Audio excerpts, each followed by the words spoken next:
안녕하세요. 저는 경기도에서 거주 중인 33살 먹은 주부입니다. 32살 때 시집와서 남편이랑 분가해서 살았고요. 어느 날 남편이 어머님께서 돌아가시고 혼자 계신 아버님을 저희가 모시는 게 어떻겠냐고 갑자기 이야기를 하더군요. 어느 누가 갑자기 저런 말을 하는데 좋다고 할 수 있겠어요. 그 일로 남편이랑 많이 싸웠어요. 위에 형님도 있으신데 왜 우리가 모시냐고. 아주버님은 대기업을 다니고 계셔서 저희보다도 여유롭고 형편이 저희와는 정말 비할 수도 없을 만큼 좋습니다. 그 일로 인해 저는 남편과 끝도 없이 대화를 나누었고 정말 싸우고 볶고 거의 매일 같이 싸웠어요. 그러다 하루는 남편이 술을 먹고 울면서 진심을 담아 말을 하더군요. 저에게 무엇이든 다른 거는 당신이 원하는 대로 하자는 거 전부 다 할 테니까 제발 이번만은 부탁 좀 들어달라고요. 그러면서 남편은 이야기를 이어갔습니다. 남편이 어릴 적에는 엄청 개구쟁이였대요. 매일 사고 치고 다니고 해서 아버님께서 매번 뒷 수습하러 다니셨다고 하더라고요. 남편이 어릴 때 골목에서 놀고 있는데 지나가던 중간 크기의 트럭에 받칠 뻔한 걸 아버님이 보시고 남편 대신 부딪히셨는데 그것 때문에 지금도 오른쪽 어깨를 잘못 쓰신대요. 그리고 아버님 하시던 일이 노가다였는데 남편이 군 제대하고도 26살 때쯤까지 놀고 먹었더랍니다. 아버님이 남편을 늦게 낳으셔서 지금 아버님 연세가 68세 되세요. 남편은 33살이고요. 60세 넘으셨을 때도 노가다 하시면서 가족들 먹여 살리고 고생만 하셨다네요. 노가다를 오래 하면 시멘트 독이라고 하나? 하여튼 그것 때문에 손도 쩍쩍 갈라지셔서 겨울만 되면 많이 아파하신다고 하더라고요. 평생 모아오신 재산으로 마련하셨던 조그만한 집도 아주버님이랑 남편 결혼할 때 집장만 해주신다고 파시고 지금은 월세 내면서 원룸에 들어가서 사신다고 하더라고요. 그런데 어머님까지 돌아가시고 혼자 계신 거 보니 마음이 아파서 눈물이 자주 난다고 하더라고요. 저희가 살림이 넉넉했으면 이런 걱정도 안 할 텐데요. 저는 집에서 살림을 하는 평범한 주부이고 남편은 혼자 직장을 다니는 대일반적인 중소기업을 다니고 이직한 지 얼마 되지 않아 한 달에 세후 150 정도를 벌어옵니다. 그런데 그걸로 아버님께서 오시면 아무래도 반찬도 지금보다는 더 신경을 써야 할 것 같고 여러 가지로 많이 힘들 것 같더라고요. 심지어 그때는 제가 임신을 했어서 아이가 3개월 차인데 모든 부분이 힘겹더라고요. 그럼에도 부유하셨던 형님께서는 절대 아버님을 못 모신다고 강력히 못 박으셨고 아주버님도 그럴 생각이 없다라고 남편이 말을 하더라고요. 저렇게 철벽 방어를 하는데 어떻게 하겠습니까? 그리고 남편이 진심 어린 말들을 저렇게까지 했는데요.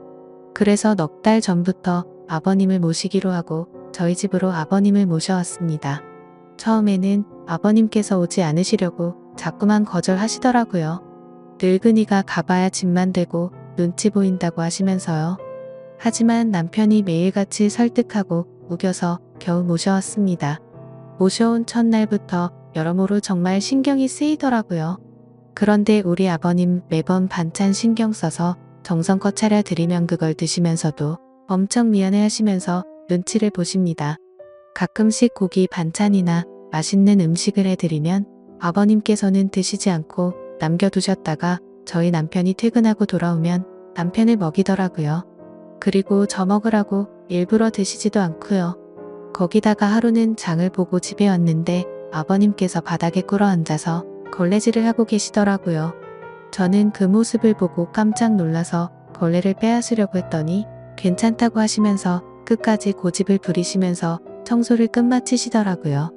그리고 식사를 드시고 나면 곧바로 빈 그릇을 들고 가셔서 설거지도 하십니다. 아버님께 하지 말라고 몇 번을 말씀드리고 그릇들을 뺏어도 보지만 아버님은 설거지를 하시는 게 그게 마음이 편하시답니다. 제가 왜 아버님의 마음을 모르겠어요. 이 못난 며느리 눈치 보이시니 그렇게 행동하시는 거 압니다. 그래서 저도 정말 더 마음이 아픕니다. 남편이 몰래 아버님 용돈을 드려도 그거 안 쓰고 모아두었다가 저에게 용돈 하라고 주십니다.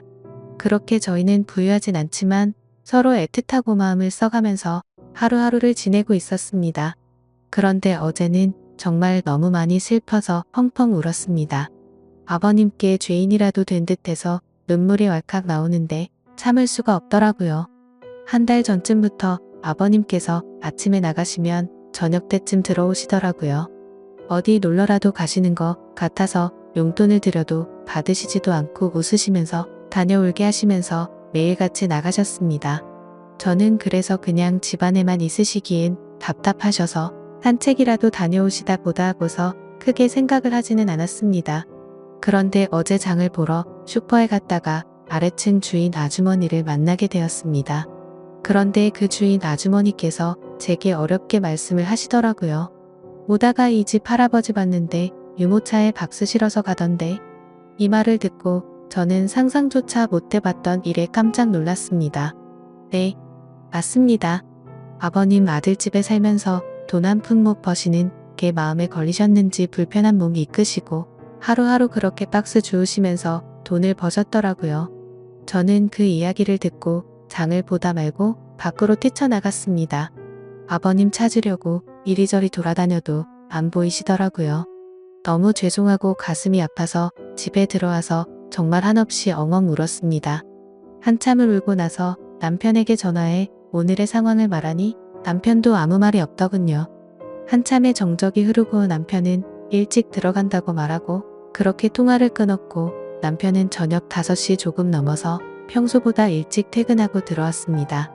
남편도 마음이 정말 안 좋은지 표정도 너무 어두웠고 집에 들어오자마자 가방만 내려두고 아버님을 찾으러 나간다고 하곤 바로 집 밖으로 나갔습니다. 제가 정말 바보였고 한심한 며느리였습니다. 그렇게 매일같이 나가셨는데 관심을 가지고 진작 이 사실을 알았어야 했는데 말이죠. 며칠 전부터 아버님께서 저 먹으라고 봉지에 들려주시던 과일과 과자들을 받으면서도 아버님께서 사오신 것인지 일을 해서 사온 것인가라는 생각도 못했다니 정말 한심스럽습니다. 못난 며느리 눈치 안 보셔도 되는데 그게 불편하셨던지 아들 집 오셔서도 편하게 지내지도 못하시고 매일같이 눈치만 보시다 불편하신 몸 이끌고 그렇게 일을 하고 계셨다니. 친정의 저희 아빠도 고생만 하시다가 돌아가셨는데 돌아가신 아빠 생각도 나고 해서 그렇게 저는 또 다시 한참을 펑펑 울었습니다. 그날따라 아버님 웃으실 때 얼굴에 깊게 패인 많은 주름들과 평생 고생을 하셔서 손목에서 갈라진 피부가 자꾸 눈앞에 아른거리고 생각나면서 너무나도 죄송한 마음의 남편이 아버님이랑 들어올 때까지 울고 있었습니다. 남편이 아버님을 찾아 나가고 1시간 정도 좀 넘어서 남편이 아버님을 모시고 집으로 들어오더라고요. 아버님 들어오시면서도 제 눈치를 보시면서 뒤에 끌고 오던 유모차를 숨기시는 모습이 왜 그리 마음이 아플까요? 오히려 죄송해야 할 건 저인데요. 아버님께서 미안해 하는 듯한 그런 모습이 가슴에 남아서 지금도 이 글을 적는데도 마음이 너무 아픕니다. 저는 아버님의 모습을 보자마자 아버님께 달려가서 죄송하다며 손을 꼭 붙잡고서 또 펑펑 울었습니다. 그러자 아버님께서는 매일 나 때문에 밥 차리느라 고생도 많고 편하게 있지 못하게 해서 내가 정말 미안하다면서 제 얼굴을 보면서 손을 꼭 붙잡아 주시면서 말씀하시는데 저는 눈물이 멈추지 않았습니다. 저는 그날 아버님의 손을 처음으로 만져봤습니다. 평생을 고생하시면서 지내온 아버님의 손 심하게 갈라지신 손등과 굳은 살 베인 손의 마음이 너무 아팠어요. 방안에 모시고 나서도 죄송하다며 그렇게 펑펑 울었습니다. 아버님 식사 챙겨드리려고 부엌에 와서도 요리를 하고 있는데도 왜 그리 눈물이 그치지가 않던지 남편은 아버님께 다시는 그런 일 하시지 말라고 말했고 앞으로는 제가 더 열심히 일해서 벌면 되니까 그런 일 하시지 말라고 아버님께 확답을 받아냈습니다. 그렇게 이야기를 끝마치고서 3명이 오순도순 모여서 함께 저녁을 먹었습니다. 밥을 먹는데도 아버님 손을 보면서 자꾸 가슴이 아프더라고요. 오늘은 어제 일도 있고 해서 남편이 연차를 내서 쉬는 날이었고 저는 아버님 모시고 시내 나가자고 남편에게 얘기를 했습니다. 그렇게 저희는 다 같이 시내에 나갔고 날이 좀 쌀쌀해져서 아버님 잠바 하나랑 신발을 샀습니다. 한사코 괜찮다고 하시더 아버님께 제가 말씀을 드렸습니다. 자꾸 그러시면 제가 아버님 눈치 보여서 힘들어요 이렇게 말씀드렸더니 아버님께서는 고맙다고 하시면서 받으시더라고요. 그리고 집에 아버님 심심하실까봐 케이블 TV도 신청했습니다. 아버님께서 스포츠를 좋아하시는데 오늘 야구 방송이랑 낚시 방송 보시면서 너무 즐거워 보이시더라고요. 조용히 다가가서 아버니 어깨를 만져드리는데 보기보다 정말 왜소하시더라고요. 제가 꽉 잡아도 부서질 것만 같은 그런 아버님의 어깨 지금까지 고생만 하시고 자식들 뒷바라지 하시느라 평생 헌신하시면서 살아오셨던 아버님의 그런 발자취들이 느껴지면서 저는 또 마음이 아파왔네요. 남편한테 말했어요. 저 평생 아버님 정말 친아버지처럼 생각하고 모신다고요. 비록 지금은 아버님께서 불편해하시지만 언젠가는 친딸처럼 생각하시면서 대해주실 때까지 정말 잘할 거라고요. 마지막으로 아버님 앞으로는 제 눈치 안 보셔도 돼요. 제가 그렇게 나쁜 며느리 아니잖아요. 아버님의 힘드신 희생이 없으셨다면 지금의 남편도 없잖아요. 그랬다면 지금의 저와 뱃속에 사랑스러운 손자도 없을 거예요. 저 아버님 싫어하지 않고 정말 사랑해요 아버님. 그러니 항상 건강하시고 오래오래 사셔야 돼요. 그리고 2번 다시 그렇게 일 안 하셔도 돼요. 저 허리띠 졸라 매고 알뜰하게 살게요. 다음 사연입니다. 안녕하세요. 저는 평범하게 직장을 다니고 있는 22살 여자입니다. 저와 남자친구는 장거리 연애를 하고 있고요. 일하느라 일주일에 딱 1번 쉬고 만나고 있습니다. 그 날마다 남자친구와 서로 지역을 오가면서 만나고 있고요. 그래서 이번 주에는 제가 남자친구가 있는 곳으로 갔습니다. 남자친구와 더 오래 있고 싶은 마음에 쉬는 날 전날이면 저는 항상 일이 끝나고 그 저녁에 버스를 타고서 남자친구네 동네를 갑니다. 남자친구가 절 혼자 두기 불안하다고 찜질방에서 자도 되는데도 불구하고 일부러 돈을 더 들여서 남자친구의 집에서 제일 가까운 숙박업소에서 저를 재우고 남자친구는 외박이 어려운 처지라 자신의 집으로 갑니다. 결론적으로 저는 혼자 그곳에서 항상 잠을 잡니다. 요번 주에는 가서 남자친구와 오랜만에 치킨과 맥주를 먹었는데 그날따라 맥주가 술술 들어가더니 나중에 정신을 차려보니 술에 좀 취해 있는 상황이었습니다. 남자친구는 항상 그랬던 것처럼 저를 재우던 모텔에 저를 재우고 남자친구는 집으로 갔고 저는 자기 전까지 계속 카톡을 하고 있었습니다. 그런데 갑자기 밖에서 누가 계속 노크를 하는 겁니다. 무슨 일인가 하고 나가보려고 했는데 혼자인 게 무섭기도 하고 겁이 나서 문만 살짝 열어서 빼꼼 밖을 봤습니다. 밖을 봤더니 옆방 앞에 모텔 아르바이트생이 있던 겁니다. 모텔 아르바이트생은 아저씨였고 저는 혼자인데 낯선 남자가 있는 것에 겁이 나서 문을 황급히 닫았습니다. 그러고 나서 남자친구와 카톡을 계속하면서 이런저런 일이 있었다고 얘기를 하고 자려고 침대에 누웠는데 누가 다시 똑똑하는 겁니다. 이번에는 열지 않았습니다. 그랬더니 모텔 방으로 전화가 오는 겁니다. 그래서 모텔에 무슨 일이 있는 건가 하고 전화를 받았습니다. 그랬더니 맥주 가져다 드릴 테니까 종업원 가면 문 여시라고 하는 것이었습니다. 항상 여길 오니까 주는가 보다 하고 별 의심 없이 문을 열고 받았습니다. 맥주를 냉장고에 넣고서 다시 침대에 누워서 남자친구와 카톡을 하면서 맥주 줬다고 얘기하고 남자친구는 저에게 앞으로 누가 와도 문 열어주지 말라고 내일 아침에 병원 갔다가 바로 가겠다며 얼른 자라고 하고서 카톡을 끝냈습니다. 그 뒤 잠들기 전에 TV를 틀었는데 컴퓨터와 연결이 된 PC가 바로 떴는데 성인 영상이 나오더라고요. 근데 그때 때마침 모텔 아르바이트생이 열쇠로 문을 따고 들어온 겁니다. 저는 이미 술이 좀 취해 있어서 그때는 그 아르바이트생이 문을 따고 들어온 줄 모르고 문이 열려 있어서 들어온 줄 알았습니다. 자려고 침대에 자리를 잡고 누워 있었던 저는 그 사람이 들어오는 걸 보고서 놀라서 침대 모퉁이에 앉았고 급하게 TV 채널을 다른 거로 돌렸습니다.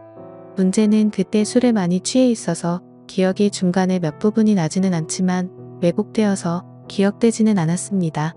저는 채널을 돌리고서 무슨 일이시냐고 했고 그 사람의 대답은 기억이 제대로 나지를 않습니다.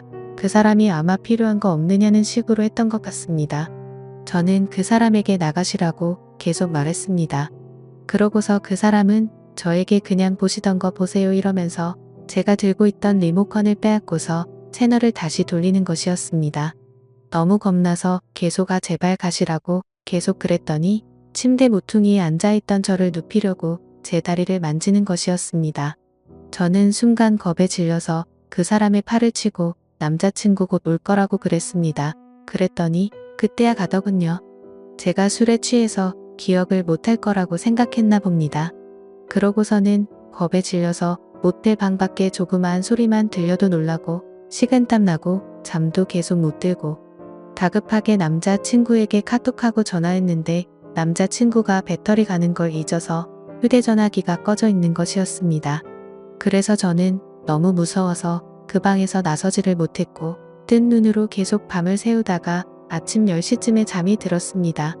남자친구는 아침에 제 연락을 보자마자 급하게 모텔로 달려왔고 제가 자는 사이에 계산대에 가서 CCTV를 보고 아르바이트생에게 따졌지만 저에게 그랬던 아르바이트생 아저씨는 교대 근무가 끝나서 집에 간 상태였고 그 일이 새벽 6시 20분쯤에 끝난 일인데 CCTV는 메모리 문제로 6시 30분부터 녹화가 새로 되고 있었습니다.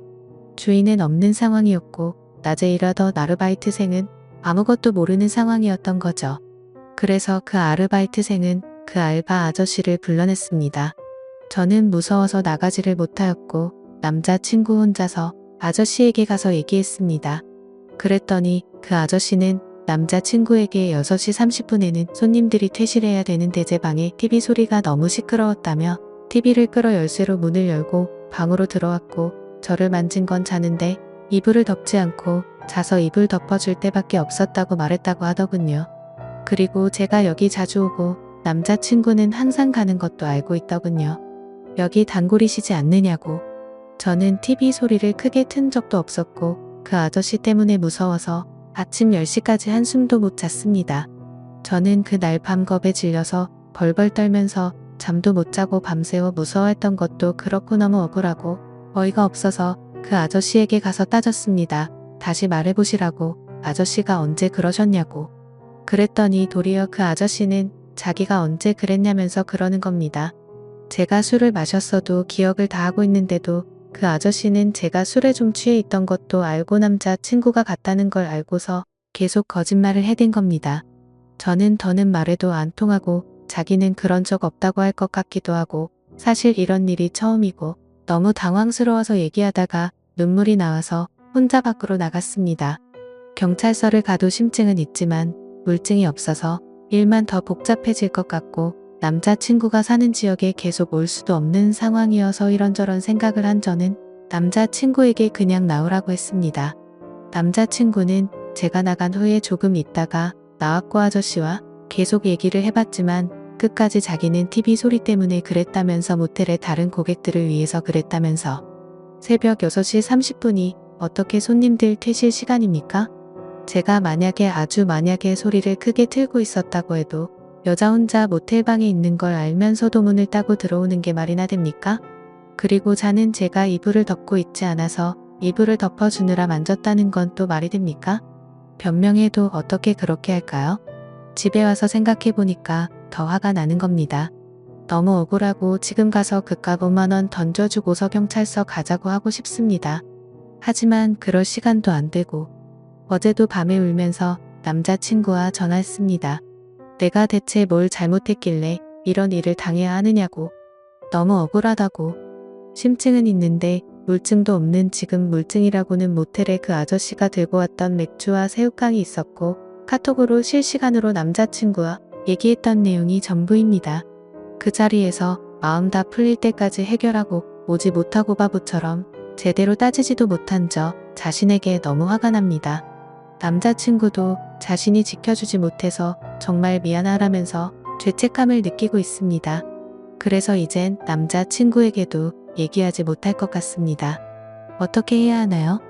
누군가에게 말을 한다고 해결되는 것도 아니고 그냥 답답한 마음에 여기에다가 글을 씁니다. 자작글도 아니고 정말 상처받고 놀라고 힘들었으니까 악성 댓글은 달지 말아주세요. 여자분들은 어딜 가도 꼭 조심하세요. 찜질방은 위험하다고 해서 남자친구가 돈 더 들여가면서 모텔에 재웠는데 누가 이런 일이 생길 줄 알았겠어요. 지금까지 제 고민을 들어주셔서 감사합니다.